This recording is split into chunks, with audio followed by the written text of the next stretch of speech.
In the shadows of the Langdon estate's grand dining room, a brilliant heiress was about to witness her own betrayal. What started as a family dinner took a shocking turn when she came face to face with the same devastating decision that had killed her once before.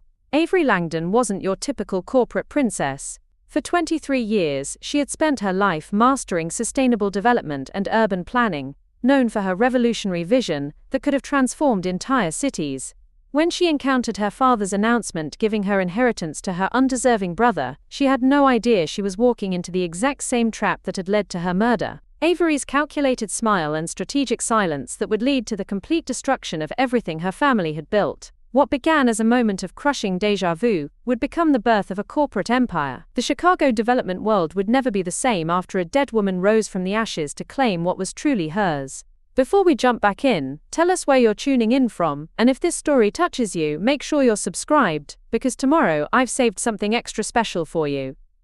The champagne flute feels cold in my hand, a stark contrast to the heat coiling in my gut. I stand in the shadows of the Langdon estate's grand dining room, watching my father Walter pour himself another scotch. The crystal decanter catches the light from the chandelier above. The same chandelier I once thought would be mine to dust for cobwebs in my old age, presiding over family dinners in this very room. But I died under different circumstances. The memory slams into me like a freight train. The push, the tumbling, the crack of my skull against marble steps. Cameron Holt's face leering down at me as darkness closed in. Nothing personal, Avery, just business. Except I'm 23 again. My hands are unmarked by the scars I'd earned in my previous life. My phone shows a date that makes my heart race. March 15th. 3 months before the inheritance announcement. 4 months before my murder. I should be panicking. Instead, I'm calculating. Avery, sweetheart, come sit. Walter's voice carries that particular tone, the one that means he's about to deliver news he thinks I want to hear, but which will ultimately disappoint me. I've heard this tone before. I know what's coming. I settle into my chair, the same chair where I once pleaded my case, where I once presented business plans that would have saved us millions, where I once begged my father to see me as more than just his daughter. The mahogany feels familiar under my palms. Colton strolls in 15 minutes late, his tie askew, smelling faintly of expensive cologne and cheaper decisions. He slides into his seat with that careless confidence that only comes from never having to earn your place at the table. Now that we're all here, Walter begins, and I brace myself.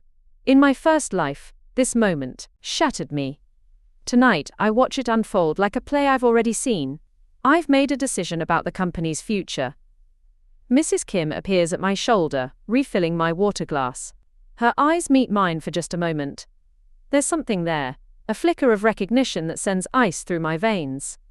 She was always perceptive, our longtime housekeeper. Too perceptive.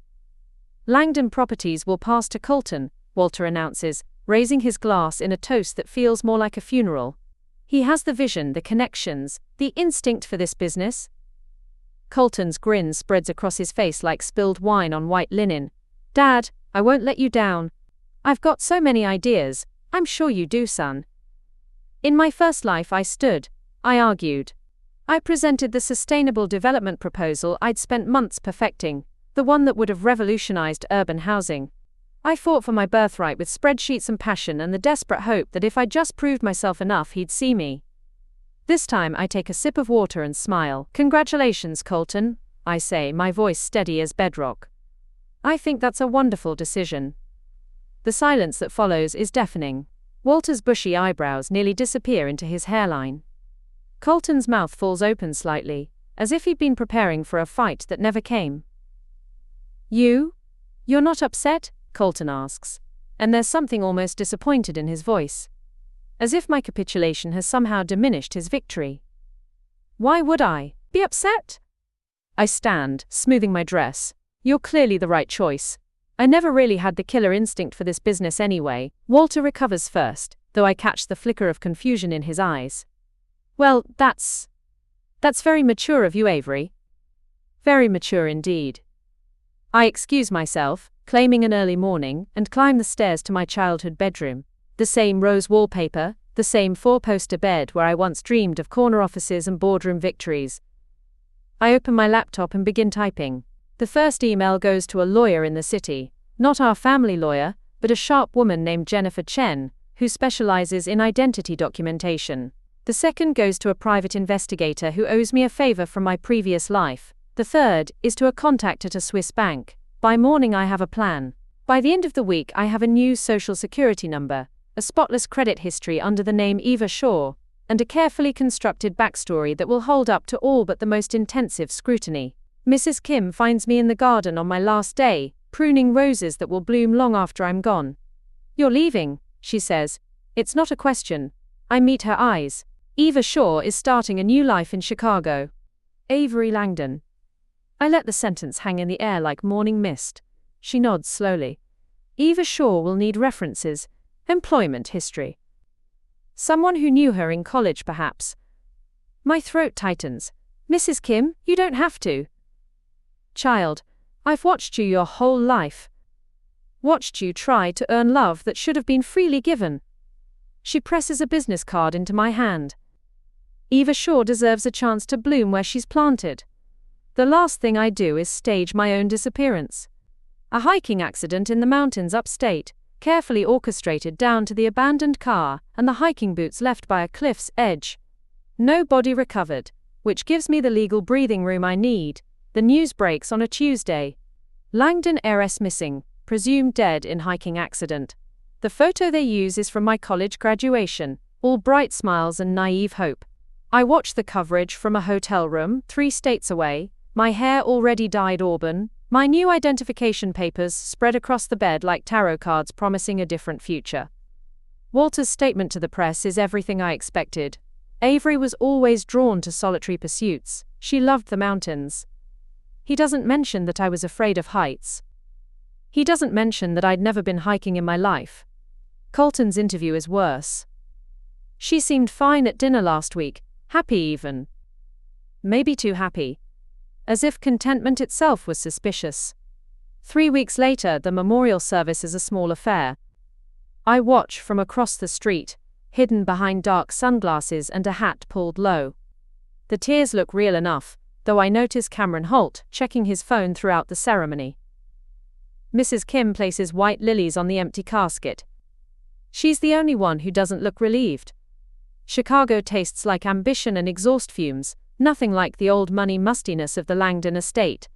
I rent a studio apartment in Lincoln Park under my new identity, sparse and efficient as a knife blade. The walls are white, the furniture minimal. Eva Shaw doesn't need the weight of history. Cadwell International's headquarters rises like a steel and glass monument to victory, 47 floors of corporate power that spent the last 2 decades locked in elegant warfare with Langdon properties. Victor Cadwell and my father have been circling each other like sharks since before I was born, each acquisition a chess move in a game that outlasted most marriages. I know Victor's reputation: ruthless, brilliant, and utterly without sentiment. Perfect. The job posting for a junior analyst in their strategic development division reads like it was written for me. Which, in a sense, it was. I've spent weeks studying their organizational structure, their recent projects, their personnel gaps. Eva Shaw's resume is a masterpiece of careful fabrication. Northwestern MBA, 3 years at a mid-tier consulting firm that coincidentally went out of business, convenient for reference checking, and a particular expertise in sustainable urban development. The interview takes place on the 32nd floor, in a conference room with views that stretch to Lake Michigan. I arrive 15 minutes early, my portfolio organized with the precision of a military operation. "Miss Shaw?" The woman who greets me has silver hair cut in a sharp bob and eyes like winter storms. Elena Cadwell, Victor's daughter and the division's current head. In person, she's more formidable than her corporate headshots suggested. "Thank you for meeting with me, Ms. Cadwell." I keep my voice level, professional. No trace of the Langdon accent that money and breeding carved into my speech patterns. She gestures to a chair. "Your resume is impressive, almost suspiciously so." I don't flinch. I've been fortunate in my career opportunities. Fortunate. She tastes the word like wine that might be vinegar. "Tell me, Miss Shaw, what draws you to Cadwell International specifically?" This is the question I've rehearsed. "Your acquisition strategy over the past 5 years shows a commitment to long-term value creation, rather than short-term profit maximization. The Riverside Development Project in particular demonstrated an understanding that sustainable growth and community investment aren't mutually exclusive." Elena's eyebrows lift slightly. The Riverside Project was Victor's pet initiative. a mixed-income housing development that most analysts dismissed as corporate charity. I wrote a 20-page analysis of why it was actually brilliant. You've done your homework. I don't believe in wasting anyone's time, including my own. The interview continues for 45 minutes. Eleanor probes my background with surgical precision, looking for inconsistencies, gaps, anything that might indicate Eva Shaw isn't exactly who she claims to be. I navigate each question with the confidence of someone who spent months perfecting her fictional biography. One final question, Eleanor says as we wrap up. Where do you see yourself in 5 years? In my father's company, I would have given the expected answer. Leading a team, driving growth, making my mark. That Eva Shaw can afford, to be honest. Running my own division, making decisions that matter, building something that will outlast me. Eleanor's smile is sharp as broken glass. We'll be in touch. I'm halfway to the elevator when I hear footsteps behind me. Miss Shaw. I turn to find a man in his 60s, silver-haired and lean, with the kind of presence that commands attention without demanding it. Victor Cadwell himself. Mr. Cadwell. I extend my hand, his grip is firm, assessing. Eleanor tells me you have thoughts about the Riverside project. I have thoughts about a lot of your projects, sir.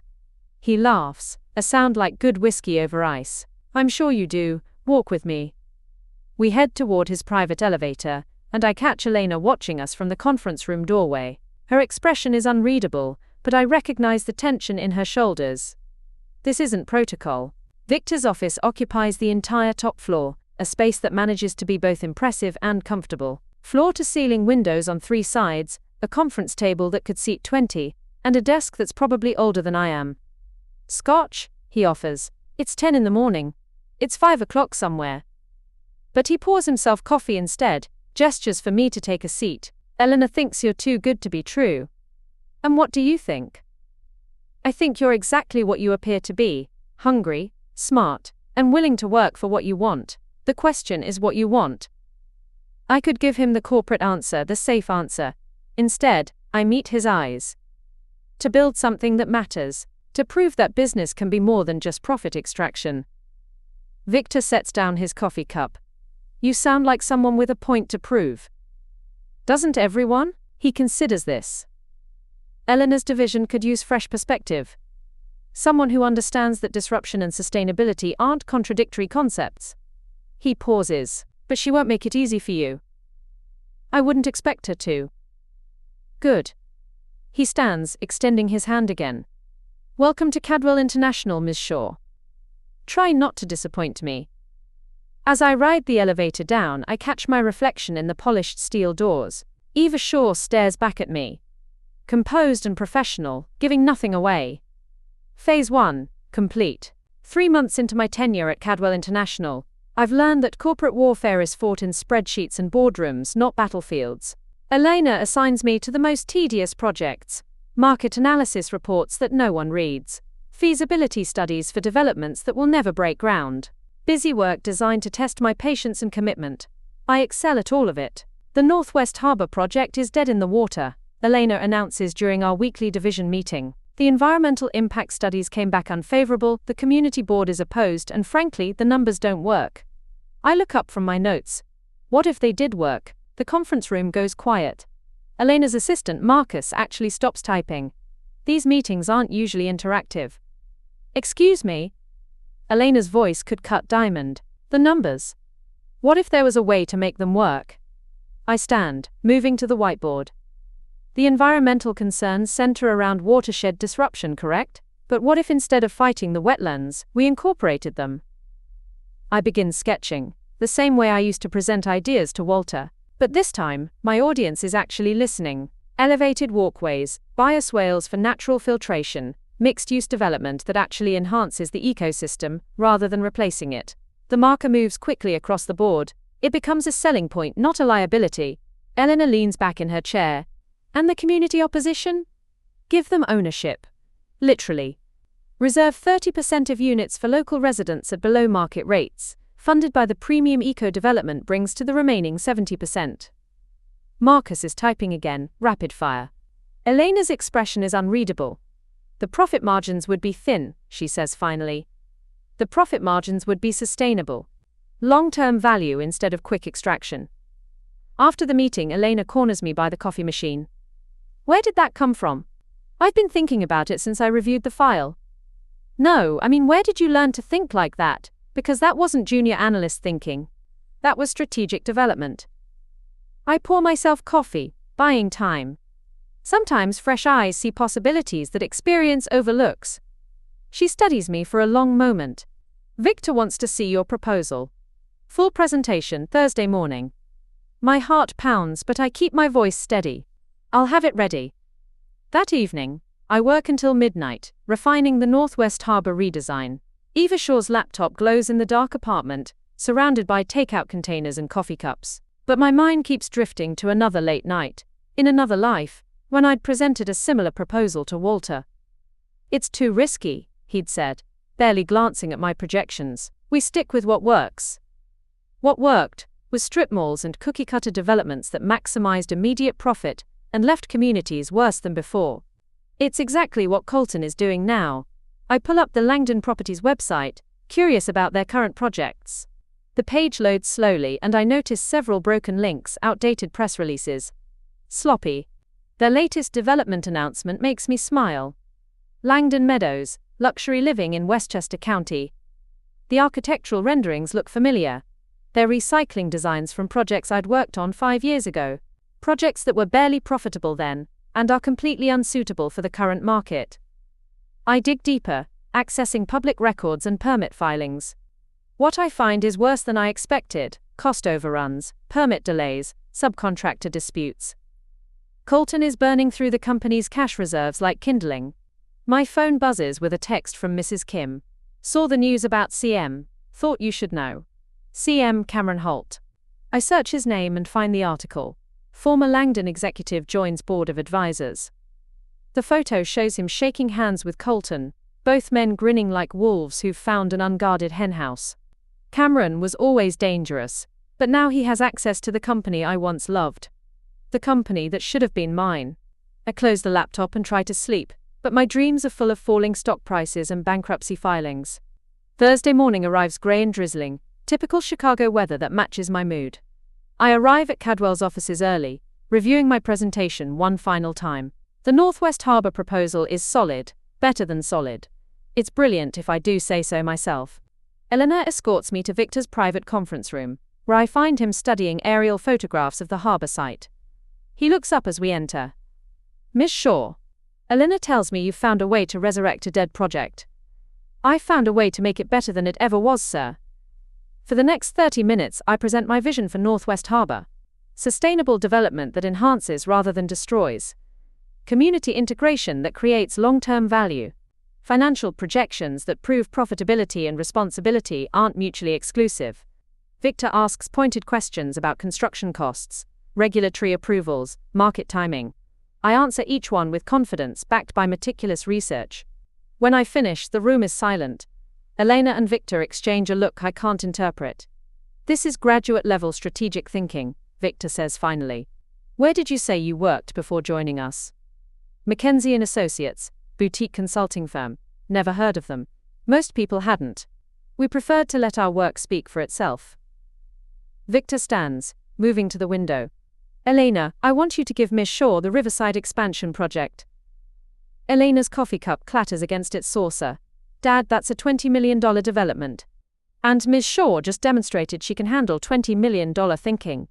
He turns back to me. You'll report directly to me on this one. Elena will provide support as needed. I keep my expression neutral, professional, but inside I'm soaring. In my previous life, Walter never trusted me with anything bigger than tenant relations. Victor Cadwell just handed me the keys to his kingdom. I won't disappoint you, sir. I'm counting on it. As we leave the conference room, Elena catches my arm. Don't think this changes anything between us. I still think there's something you're not telling me about your background. We all have secrets, Ms. Cadwell. The question is whether they make us better at our jobs. She releases my arm but doesn't step back. Just remember, Eva Shaw, if that's even your real name, this company is my legacy too. I won't let anyone threaten it. I wouldn't dream of it. But as I walk back to my desk, I'm already planning the next phase. Victor Cadwell has just given me something Walter never did, a chance to prove what I'm capable of. and I intend to exceed his wildest expectations. My phone buzzes with another text from Mrs. Kim. Colton's first quarterly report came out today. Thought you should know. I pull up Langdon Properties financials during my lunch break. The numbers are worse than I imagined. Revenue down 30%. Profit margins razor thin. Debt-to-equity ratio approaching dangerous territory. Colton is driving the company into the ground, exactly as I knew he would. But I'm no longer the daughter begging for scraps at Walter's table. I'm Eva Shaw, and I'm building something better. Something that will outlast them all. The Riverside expansion project becomes my proving ground, and Elena Cadwell becomes my most formidable opponent. She shadows my every move with the intensity of a hawk watching a field mouse, waiting for me to reveal whatever secret she's convinced I'm hiding. The community outreach budget is excessive, she announces during our Monday morning review, her manicured finger tapping against the proposal with mechanical precision. 15% of total development costs for public engagement. That's not business, that's charity. I don't rise to the bait. It's insurance. The Riverside community killed 3 previous developments through organized opposition. Investing in their buy-in now prevents costly delays later. Or it signals weakness, shows them they can extract more concessions. Victor observes our exchange from his position at the head of the conference table, saying nothing. This has become our ritual. Elena probing for weakness, me deflecting with facts and logic, Victor watching like a chess master studying his pieces. What's your timeline for breaking ground? He asks finally. 18 months. 6 months for community engagement and permitting. 12 months for phased construction. Elena scoffs. Optimistic, the City Planning Commission alone will take 8 months. Not if we give them a reason to fast-track approval. I pull up the next slide. Green building certification, LEED Platinum standards, carbon-neutral construction. The mayor's office has been pushing for sustainable development. We give them a flagship project they can point to during election season. Victor's eyebrows lift slightly, the closest thing to enthusiasm I've seen from him. Interesting. And profitable. More profitable than traditional construction. Premium pricing for eco-luxury units. Tax incentives for green building. Reduced operating costs over the building's lifetime. The numbers work. After the meeting, Elena corners me in the elevator. We're alone, the confined space amplifying the tension that's been building between us for months. You're good, she says, her voice carefully neutral. Better than good. That presentation was flawless. Thank you. I wasn't complimenting you. The elevator climbs past the 20th floor. The city shrinking below us. Flawless means practiced, rehearsed, like you've given that exact presentation before. My pulse quickens, but I keep my expression calm. I've been working on this project for 3 months. I'd hope I know it well enough to present confidently. 3 months, right. She hits the stop button, and the elevator jerks to a halt between floors. Eva Shaw, Northwestern MBA, 3 years at Mackenzie & Associates, expertise in sustainable urban development. Clean resume, perfect references, no social media presence before 2 years ago. The silence stretches between us like a tightrope. I could deflect again, offer another carefully crafted explanation. Instead, I meet her gaze directly. What exactly are you accusing me of, Elena? I'm not accusing you of anything, I'm stating facts. Your background is too clean, your skills too advanced for your supposed experience level, and your insights into this industry suggest familiarity that goes deeper than consulting work. Maybe I'm just good at my job, maybe. Or maybe Eva Shaw isn't your real name. The elevator shudders slightly, suspended between floors like we're suspended between truth and deception. I study Elena's face, the sharp cheekbones that speak of generations of good breeding, the steel-grey eyes that miss nothing, the mouth set in a line that suggests she's rarely backed down from a fight. She reminds me of myself, in another life. Does it matter? I ask finally. If Eva Shaw isn't my real name, if my background isn't exactly what it appears to be, does any of that change the quality of my work? It changes everything. It means you're lying to my father. To me. To everyone in this company. Or it means I've earned the right to start over. Something shifts in her expression, a crack in the armor of suspicion. Start over from what? I could tell her, part of me wants to explain about betrayal and rebirth, about choosing reinvention over revenge. But Eva Shaw's secrets are her power, and I'm not ready to give that up. Everyone deserves a second chance, I say instead. Even if they have to create it themselves. Elena studies me for a long moment, then hits the button to resume our ascent. If you're running from something, Eva Shaw, just know that the past has a way of catching up, always. I'm not running from anything. I'm running towards something better. The elevator opens on the executive floor, and Elena steps out without another word. But as the doors close, I catch her expression in the reflection. Not suspicion anymore, but something closer to understanding. 2 weeks later, the crisis hits.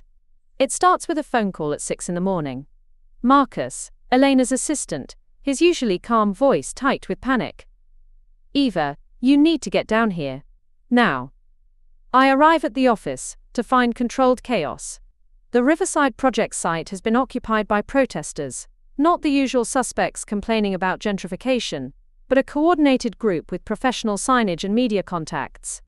By 8 a.m., news vans are circling the site like vultures. Environmental Justice Coalition, Elena explains as we watch the coverage from Victor's office. They're claiming our wetlands restoration is actually wetlands destruction, that we're greenwashing a project that will displace wildlife and flood neighboring communities. On screen, a woman with silver hair and kind eyes speaks passionately about corporate responsibility and community protection. The Chiron identifies her as Dr. Sarah Blackwood, University of Chicago Environmental Sciences. Her arguments are sophisticated, well-researched and completely wrong, but she presents them with the authority of academic expertise. This is orchestrated, I murmur watching the footage. Someone fed her incorrect information, pointed her toward our project specifically. Victor looks up from his phone. Elaborate. Dr. Blackwood is legitimate. I recognize her work from environmental impact journals. But she's been given data that doesn't match our actual project specifications. Someone wanted her to oppose us and gave her ammunition to do it convincingly. Who would do that? Elena asks. I have my suspicions, but I need proof. Give me 48 hours. The next 2 days are a masterclass in crisis management. While Elena handles media relations and Victor works his political connections, I dive deep into the opposition research. Eva Shaw's corporate consulting background provides the perfect cover for the kind of intensive investigation that would raise eyebrows from Avery Langdon. I trace the funding for the Environmental Coalition, follow the digital breadcrumbs of their coordinated social media campaign, cross-reference the timing of their protest with recent permit filings and development announcements. What I find confirms my worst suspicions. Cameron Holt's consulting firm provided the seed funding for the coalition's legal challenge. The incorrect environmental data came from a deliberately falsified impact study commissioned by a shell company with ties to Langdon Properties. The timing coincides perfectly with Colton's need for a PR victory to distract from his company's mounting financial problems. They're using legitimate environmental concerns as a weapon against Cadwell, sacrificing actual conservation efforts for corporate warfare. Bastards, Elena breathes when I present my findings. They're willing to torpedo real environmental progress just to hurt us. It's worse than that, I say, pulling up the financial projections. If this protest delays our project by 6 months, it puts us in breach of our construction loan covenants. We'd have to restructure financing at significantly higher rates, or cancel the project entirely. Victor sets down his coffee cup with deliberate precision. What do you recommend? This is my moment. In my previous life, I would have suggested compromise, negotiation, finding middle ground that satisfies everyone and profits no one. But Eva Shaw thinks differently. We go nuclear, I say. Full transparency. We release everything. Our actual environmental impact studies, our community benefit agreements, our financial projections showing long-term job creation and tax revenue, and we expose the funding sources behind the opposition. That could backfire, Elena warns. Make us look like we're attacking legitimate environmental concerns. Not if we do it right. We position ourselves as the victims of corporate sabotage, fighting for genuine environmental progress against competitors who are willing to manipulate legitimate activists for profit. Preparing and narrating this story took us a lot of time, so if you are enjoying it, subscribe to our channel. It means a lot to us. Now back to the story. Victor's smile is razor sharp. I like it. Elena, can you coordinate with our PR firm? Already on it. As Elena makes calls and Victor works his network, I allow myself a moment of satisfaction. In 48 hours, I've not only solved Cadwell's crisis but identified the source of our corporate warfare. Cameron Holt thinks he's playing chess while I'm playing checkers. He's about to learn otherwise. The press conference is scheduled for Friday morning, giving us time to coordinate with Dr. Blackwood's university and the legitimate environmental groups who've been unwittingly manipulated. By Thursday evening, the narrative has already begun to shift. Cadwell International exposes corporate sabotage of environmental project, reads the Tribune's evening edition. The story details how legitimate environmental concerns were weaponized by a competing development company, how actual conservation efforts were undermined for short-term corporate gain. Elena finds me in my office as I'm packing up for the evening. Nice work, Shaw, that was impressive. Thank you. She hesitates in the doorway. For what it's worth, I don't care who you used to be. Eva Shaw is exactly who this company needs. After she leaves, I sit alone in my office, watching the city lights twinkle below. Phase 2 is complete. I've proven my value to Victor and earned Eleanor's respect, if not her complete trust, but more importantly, I've drawn Cameron Holt into the open. He knows Eva Shaw is a threat now, even if he doesn't know who she really is. The game is about to get much more interesting. The Children's Hospital charity auction is the kind of event where Chicago's elite gather to spend ridiculous amounts on art they don't understand, while congratulating themselves on their philanthropy. I attend as Eva Shaw, Cadwell International's rising star, wearing a black cocktail dress that costs more than most people's rent and projecting the confident authority that 6 months in Victor's inner circle has taught me. I'm studying a sculpture that looks like twisted metal, pretending to be profound when a voice beside me says, it's supposed to represent the resilience of the human spirit. I turn to find a man in his early 30s, dark hair slightly mussed, wearing a suit that fits perfectly but somehow looks uncomfortable on him. His eyes are warm brown, the kind that suggest he actually listens when people talk. And what do you think it represents, I ask. Expensive metal twisted into an interesting shape. His smile is self-deprecating. I'm probably not the target audience for conceptual art. Then what brings you to a charity auction, where conceptual art is the main attraction? The charity part. The hospital's pediatric wing needs funding for their new sustainable design initiative. Green building materials, energy-efficient systems, healing gardens. I'm an investor in that kind of work. Something in his tone catches my attention. What kind of investor? The kind who thinks buildings should help people heal, not just house them efficiently. He extends his hand. Nico Verma. Eva Shaw. His handshake is firm, warm. And what's your background in sustainable design? Architecture originally. University of Illinois. Then 5 years with Morrison & Associates before I moved into impact investing. He pauses. What's yours? Corporate development. I work for Cadwell International. I expect the usual reaction, either impressed recognition of Victor's reputation, or wary calculation about potential business opportunities. Instead, Nico's expression grows thoughtful. The Riverside Project. I've been following that development. Interesting approach to community integration. You sound like you have opinions about it. I have opinions about most development projects. Occupational hazard. He gestures toward the bar. Buy you a drink while I share them. Over 2 glasses of wine that cost more than some people's weekly salary, Nico tells me about his work funding affordable housing initiatives, his belief that architecture should serve communities rather than extracting value from them. He speaks with the passion of someone who's seen too many neighborhoods destroyed by developers who think only in quarterly profit margins. The problem with most real estate development, he says, is that it treats housing like a commodity instead of a human right. Build fast, sell high, move on, before the community impact becomes apparent. Not all developers think that way.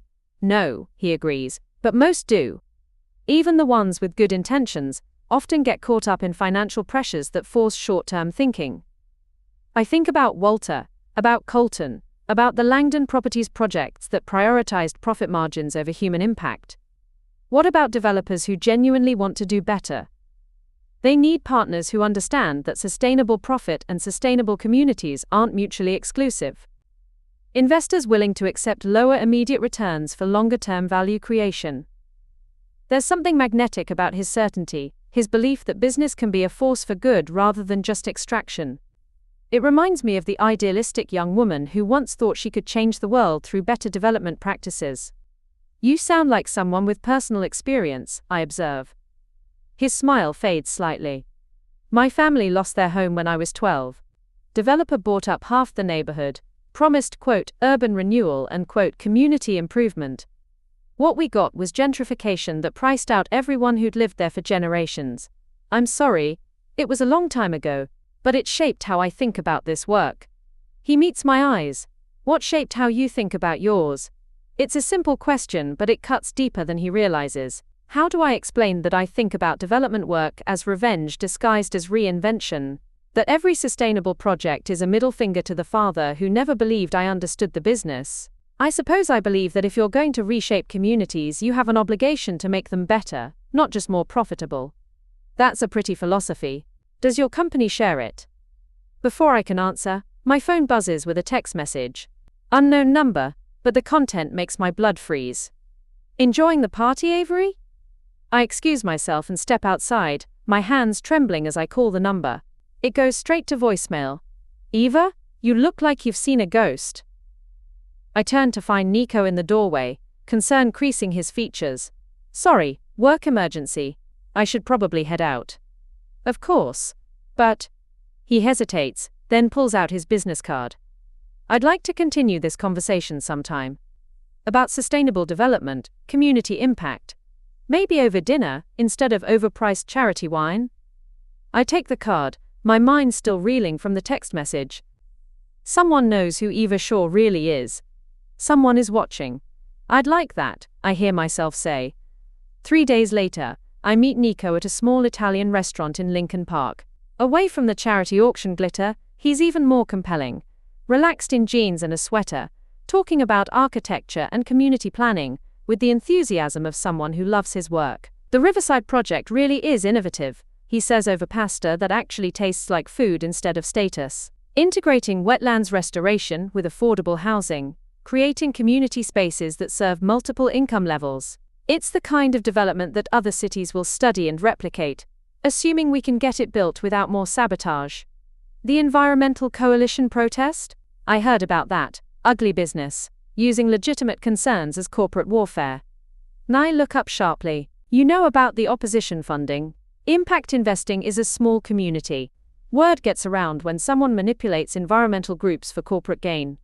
His expression darkens. Cameron Holt has a reputation for that kind of dirty work. The name hits me like ice water. You know Cameron? Know of him. He approached my firm last year about funding a luxury development in Milwaukee. When we asked about community impact, he laughed and said the community was an obstacle to overcome, not a partner to engage.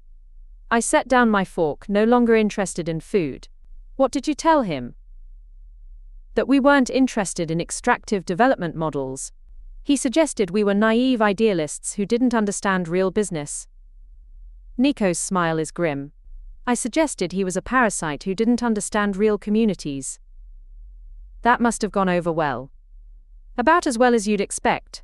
He made some vague threats about competing projects, implied he had ways of making development difficult for companies that didn't play ball with him. My phone buzzes again. Another unknown number. Dinner with the architect? How domestic. Remember, I'm watching. This time I can't hide my reaction. Nico notices immediately. Eva, what's wrong? You look terrified. I could deflect, make excuses, protect the careful walls Eva Shaw has built around her secrets. Instead, I find myself saying, someone's been sending me threatening messages. Anonymous texts, vague warnings. I think they know something about my past. What kind of something? The kind that could destroy everything I've built. Nico reaches across the table and covers my hand with his. Whatever it is, you don't have to face it alone. If someone's threatening you, we can go to the police. The police can't help with this kind of threat. Then what can I do? The question is simple, genuine, offered without expectation of explanation or reward. When was the last time someone asked what they could do for me, instead of what I could do for them? Just, be careful around me.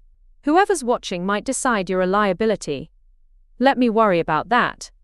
His thumb traces across my knuckles, a gesture so simple and comforting that I almost break down right there in the restaurant. Whatever you're running from, Eva, it doesn't define who you are now. If only he knew. But as we walk back to my apartment, Nico's hand warm in mine, I allow myself to imagine what it would be like to live without the weight of secrets. To be Eva Shaw not as disguise but as truth. The fantasy lasts until I check my email before bed and find a message from an encrypted account. Avery Langdon died in a hiking accident. Such a shame if Eva Shaw suffered a similar fate. This time there's an attachment, a photo taken through my apartment window, showing me and Nico saying goodbye at my door. The game has changed. Cameron knows who I am, and now he's threatening the people I care about. Time to remind him that Avery Langdon might be dead. But she took all of her father's lessons about warfare with her to the grave. The Chicago Urban Development Summit is the industry's annual gathering of titans and climbers, where billion-dollar deals are negotiated over cocktails and reputations are built or destroyed in panel discussions. This year's theme is Sustainable Cities, Sustainable Profits, a concept that would have been laughed out of the room 5 years ago, but now represents the cutting edge of development thinking. I'm here as Eva Shaw, representing Cadwell International, on a panel about community-centered development. Victor couldn't attend due to a minor health scare, nothing serious, but enough to keep him home while his doctor runs tests. Ilana is in New York closing a different deal, which means I'm flying solo in a room full of industry sharks, including Walter Langdon and Colton. I spot them during the morning registration, father and son matching in their navy suits and air of inherited authority. Walter looks older than I remember, his silver hair thinner, his shoulders slightly stooped. Colton stands beside him with the easy confidence of someone who's never had to question his place in the world. They don't recognize me, of course. Eva Shaw is a stranger, just another ambitious young executive in a sea of corporate climbers. But watching them from across the hotel lobby, I feel the familiar knot of anger and grief twist in my chest. Ms. Shaw? A conference organizer appears at my elbow. You're up for the community development panel in 10 minutes. Green room is this way. The panel includes 4 other development executives, each representing a different approach to urban planning. There's Maria Santos from Phoenix, who specializes in desert sustainability, David Chen from Portland, focused on transit-oriented development, Rebecca Walsh from Austin, known for innovative zoning solutions, and Drive, James Mitchell from Harvard, the academic voice of reason, and then there's me, representing the integration of environmental sustainability with community empowerment.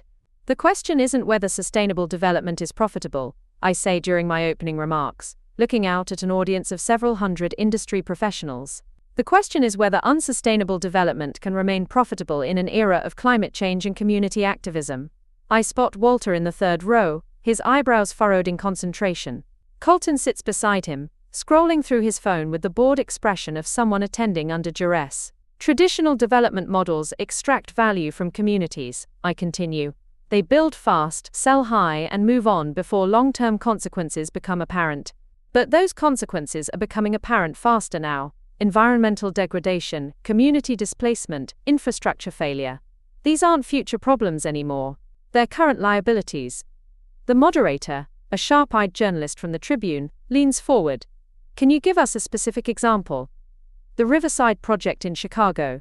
Cadwell International is developing a mixed-income community that restores wetlands instead of destroying them, creates affordable housing instead of displacing it, and generates long-term value instead of extracting short-term profit.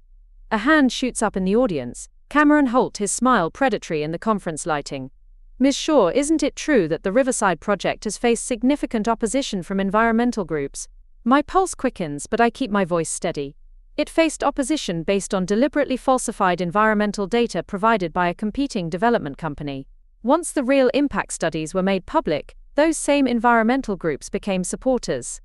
Still, the project has been delayed and over budget. Actually, we're on schedule and under budget, thanks to efficient community engagement and streamlined permitting processes. Cameron's smile falters slightly. He wasn't expecting me to have current numbers at my fingertips. The moderator moves to the next question, but I catch Walter leaning over to whisper something to Colton. Both men are now paying attention. During the break, I'm studying my notes when a shadow falls across my table. Impressive presentation. I look up to find Walter Langdon himself, coffee cup in hand, studying me with the intense focus that once made me desperate for his approval. Thank you, Mr. Langdon. I'm familiar with your work as well, are you? Something flickers in his eyes, curiosity, maybe recognition. And what do you think of Langdon Properties' approach to development? It's a loaded question, and we both know it. I could be diplomatic, offer polite praise for his legacy. Instead, I meet his gaze directly. I think traditional approaches serve their purpose in their time. But markets evolve. Communities evolve. What worked 20 years ago may not work today. Meaning? meaning that developers who can't adapt to changing expectations around sustainability and community impact will find themselves obsolete. Walter's laugh is sharp, spoken like someone young enough to believe idealism and profit margins are compatible. Spoken like someone experienced enough to make them compatible. For a moment we study each other across the small conference table. Walter's eyes are pale blue, the same shade as my own, and I wonder if some buried part of his DNA recognizes the daughter he lost. "You remind me of someone," he says finally. My heart pounds, but I keep my expression neutral. Most people remind other people of someone. True, but usually not someone dead. Before I can respond, Colton appears at Walter's shoulder. "Dad, the car's here. We need to get to the airport." Walter stands, extending his hand. "Miss Shaw, it's been illuminating." "Likewise, Mr. Langdon." As they walk away, I catch Colton glancing back over his shoulder, his expression troubled. Walter whispers something to him, and Colton's face goes pale. That evening, I'm back in my hotel room reviewing the day's events when my phone rings. Elena's name on the caller ID. "How did the panel go?" she asks without preamble. "Well, I think. Good audience engagement, positive response to the Riverside presentation. Any interesting conversations?" I hesitate. "I met Walter Langdon. He seemed familiar with my work." "Huh. What did you think of him?" "Impressive in person. Also exactly what I expected. Old school thinking, skeptical of new approaches. He's clearly from a different era of development. Different era, different priorities. Victor always said Walter was brilliant but inflexible, too attached to the way things used to be done to see how they need to be done now." After Eleanor hangs up, I sit on the hotel bed staring out at the Chicago skyline. Somewhere out there, Walter and Colton are probably in a car heading to the airport, discussing the strange young woman who reminded Walter of his dead daughter. My phone buzzes with a text from Nico. "Saw coverage of your panel online. You were brilliant. Dinner when you get back." I'm typing a response when another message appears, this one from an unknown number. "Touching family reunion. Too bad Daddy doesn't know his little girl is still alive." My blood turns to ice. Cameron was at the summit. He saw me talking to Walter. And now he knows I've made contact with my former family. The game has officially escalated. I call Mrs. Kim, my hands shaking as I dial. "Eva, dear, what's wrong?" "I think Cameron Holt knows who I am.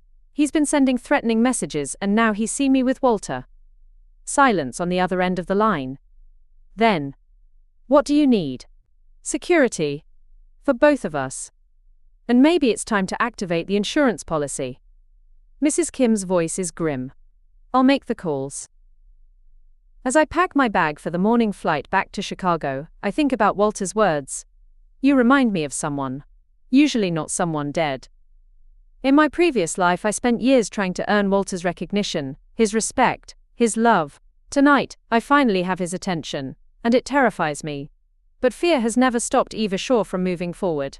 If anything, it's fuel for the fire that's been burning since the day Avery Langdon died. Cameron Holt wants to play games with a dead woman? Perfect. Dead women have nothing left to lose.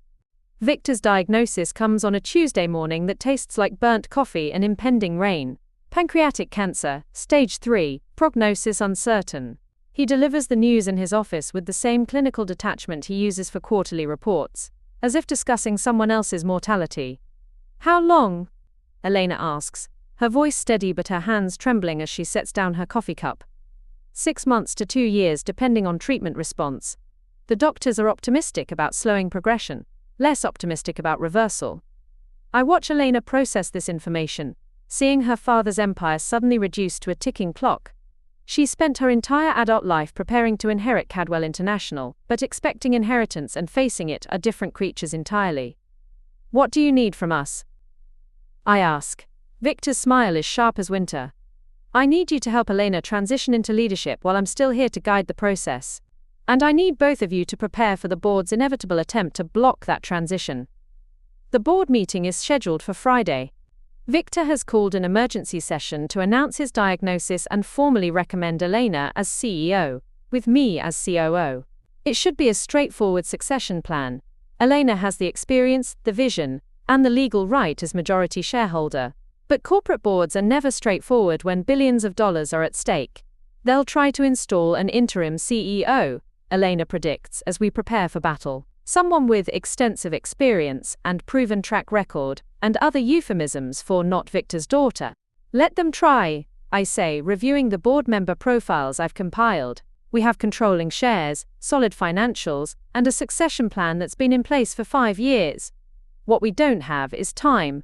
Victor's cancer is aggressive, and the board knows it. If they can delay Elena's confirmation long enough, they might be able to argue for a different successor after Victor's gone. The night before the board meeting, I work late in my office, running scenarios and preparing contingencies. The Riverside project is ahead of schedule and under budget. Our sustainable development initiatives are attracting national attention, and our stock price has reached record highs. By every metric that matters, Cadwell International is thriving under the leadership Victor has been building. My phone rings at 11 p.m.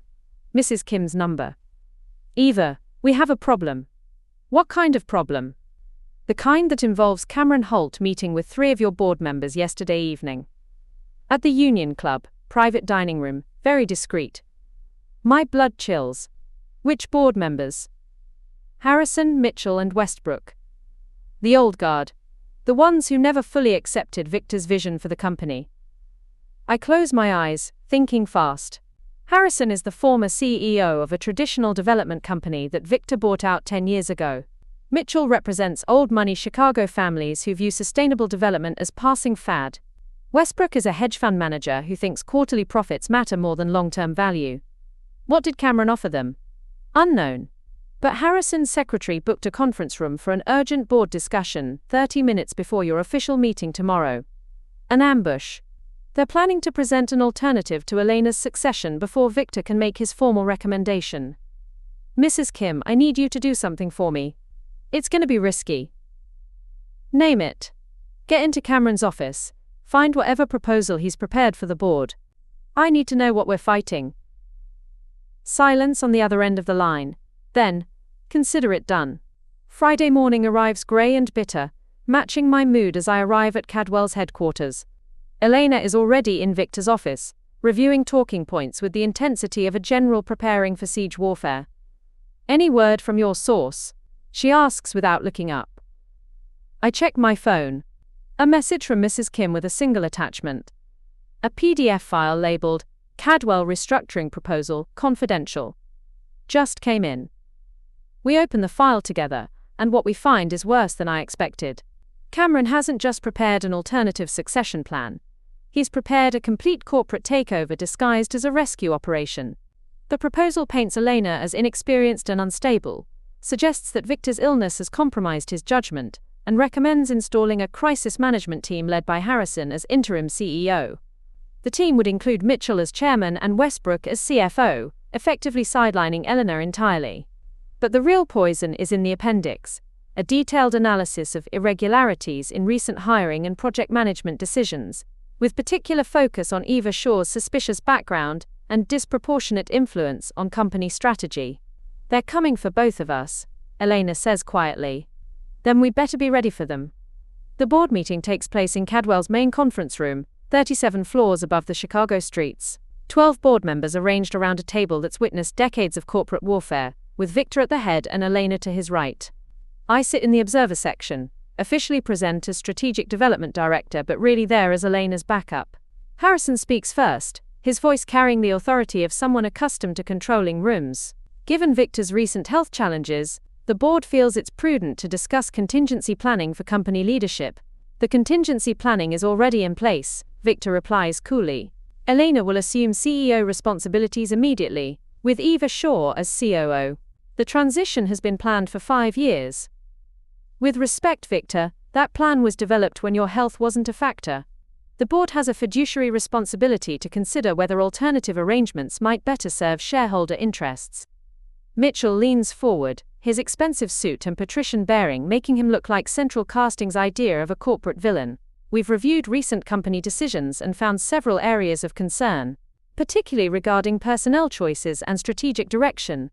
Elaborate. The hiring of Eva Shaw, for instance, a junior analyst with questionable credentials, who has been given unprecedented access to sensitive projects and strategic planning. Elena's jaw tightens, but she keeps her voice level. Eva Shaw has delivered exceptional results on every project she's managed. The Riverside development alone has exceeded all performance metrics. Has it? Westbrook slides a folder across the table. Our analysis suggests that project costs have been understated, and timelines have been unrealistic. We're concerned about a pattern of poor judgment in project management. I stand up.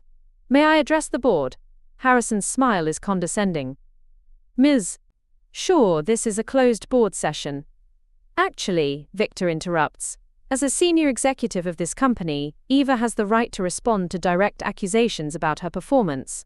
I move to the front of the room, my heart pounding but my voice steady. The Riverside project is currently 3% under budget and 2 weeks ahead of schedule. Revenue projections have been exceeded by 15%, and we've received preliminary interest from 5 other cities wanting to replicate our development model. I pull out my phone and project financial data onto the conference room screen. These are the real numbers, not the manipulated projections in your folder. How do we know your numbers are accurate? Mitchell challenges. Because they come from the same accounting firm that audits your own investment portfolio, Eleanor says smoothly. Ernst & Young doesn't manipulate data for junior executives. The room falls silent as board members study the projected financial data. The numbers are undeniable. Every metric shows exceptional performance. Harrison clears his throat.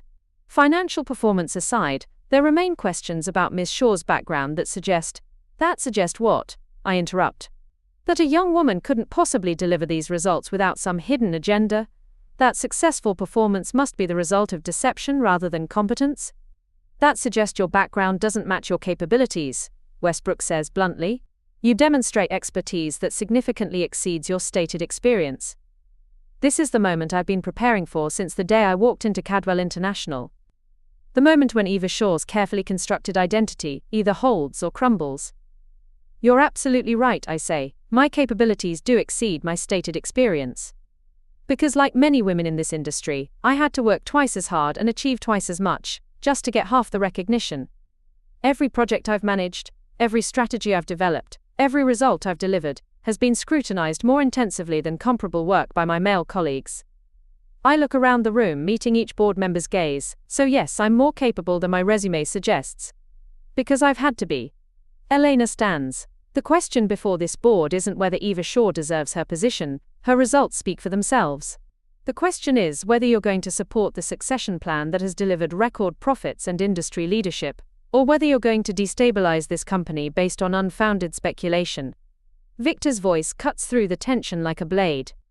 I've spent 40 years building this company. I'm not going to let it be destroyed by fear and prejudice in my final months. Eleanor Cadwell will be CEO. Eva Shaw will be COO. Any board member who cannot support this transition is welcome to resign. The vote is closer than I expected, 7 in favor, 5 opposed. But 7 is enough. As the board members file out, Harrison stops beside my chair. This isn't over, Miss Shaw. Secrets have a way of surfacing eventually. Then I suppose we'll see what yours look like when they do. That evening, Elena and I sit in Victor's office watching the sun set over Lake Michigan. The company is ours now, officially and legally. But I can't shake the feeling that we've won a battle in a war that's far from over. Cameron Holt is going to escalate, I tell Elena. The board coup failed, so he'll try something more direct. Let him try. We're not the same women we were 6 months ago. She's right. Eleanor has transformed from suspicious rival to trusted ally, and I've become something I never thought possible. A leader who doesn't have to hide her strength behind someone else's name. But as I look out at the city lights below, I think about the price of that transformation. Avery Langdon died for this office, this power, this chance to prove what she was always capable of. The question is whether Eva Shaw will survive what comes next. Northwestern Memorial Hospital's private room carried the sterile scent of antiseptic mixed with unspoken regrets. Walter, diminished by his recent stroke yet retaining keen intelligence, awaited explanations from his supposedly deceased daughter. No medical staff, family or legal counsel, just a broken patriarch confronting his greatest failure. Close the door, he commanded without pleasantries. I hesitated, studying the man whose decisions shaped my existence across 2 lifetimes. Though appearing older than his 72 years and weakened by illness and betrayal, Walter maintained an intimidating presence that demanded respect. Hello, Walter. Avery. The name materialized between us like acknowledged phantoms. Though I assume you prefer Eva Shaw these days. Maintaining familiar patterns from childhood study visits, I positioned myself at careful distance beside his hospital bed. Some behavioral habits prove impossible to break. How long have you suspected? Since the development summit. You possess your mother's contemplative gestures but inherit my eyes when angered. Confirmed when observing your Riverside crisis management. His expression turned bitter. Only one person could orchestrate such sophisticated strategic responses to Cameron's sabotage, quote. Because I understood his methods thoroughly. Because you alone possessed intelligence to weaponize environmental activism into corporate warfare. He shifted uncomfortably against pillows.